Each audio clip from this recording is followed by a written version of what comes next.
There's some low lows, but the highs are exhilarating and addicting. The organic feedback that we get from customers, people just telling us how this has literally changed their life, which is not something I necessarily anticipated when I started making hair care products. My name is Cloes, I'm 27, and I live with my husband, Bret, just outside of San Diego. I'm the founder of Flora Flora Co, and my business brought in about $180,000 in 2024.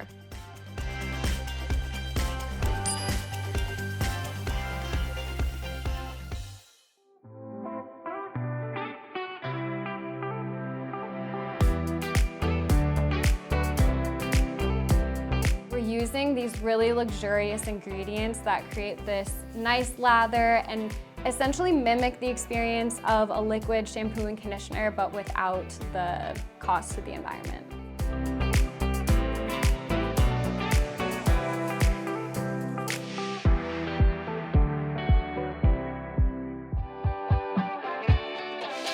I think that it's been really interesting for us navigating our finances because we're both self-employed, and for a while we were both just making so little that we were kind of just like spending as little as possible and splitting everything down the middle. But now, because of this shift of he's feeling more comfortable financially and he's making more, and he's also helping with the business, he's kind of taking on more expenses.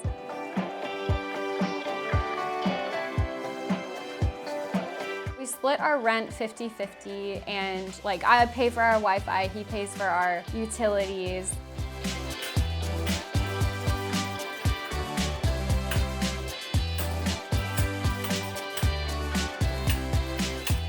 We're still splitting a lot of things. He'll put his card down a lot more for the groceries. Bret does a lot more investing than me. He has an investment account, and then he also has a 401k.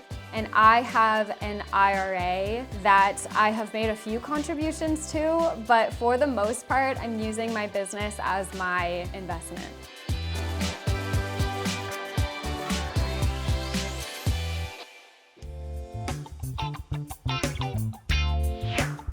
The bulk of our revenue comes from our online sales. So our direct-to-consumer channel is like 80% of our sales.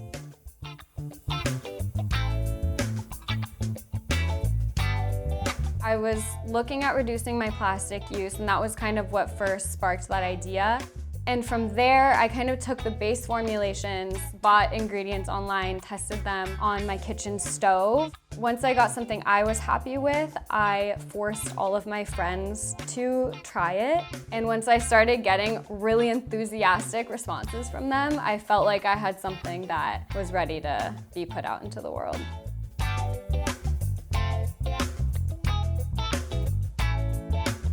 First place I ever sold was at a farmer's market. I started super slow. I just bought a tiny bit of ingredients. I bought some molds, and I bought some paper to make labels with, and then eventually started paying for a website. And the same day that I launched my website, I started posting on TikTok. TikTok was a huge driver of sales in the beginning and kind of catapulted us in a way. That was my only method of marketing for the most part.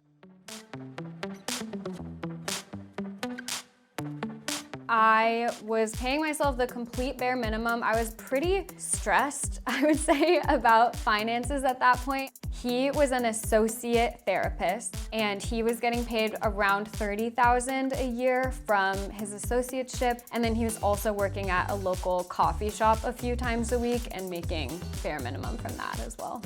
We weren't buying anything new, and we weren't going out to eat. We weren't taking trips. We were both super frugal.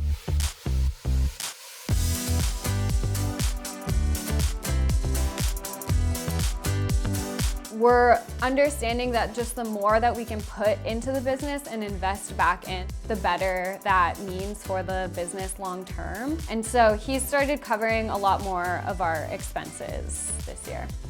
I think that there's been a big weight lifted, just not feeling the constant stress of finances, because for so long we truly felt just this huge squeeze that was really, really stressful. And now we just feel a little bit more free to go get a drink out with friends or go get a meal out every once in a while.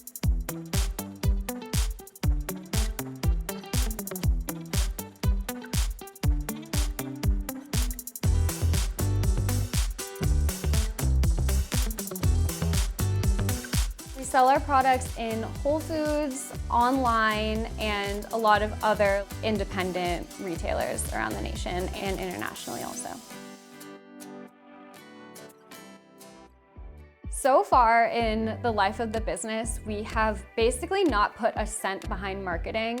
And so I think that a big next step for us is actually investing into marketing a bit more to see if we can get more exposure and just get in front of more people. And then we're also looking at investing into our manufacturing, because currently we're making everything in-house in our warehouse. And in order to continue growing, we need more machines.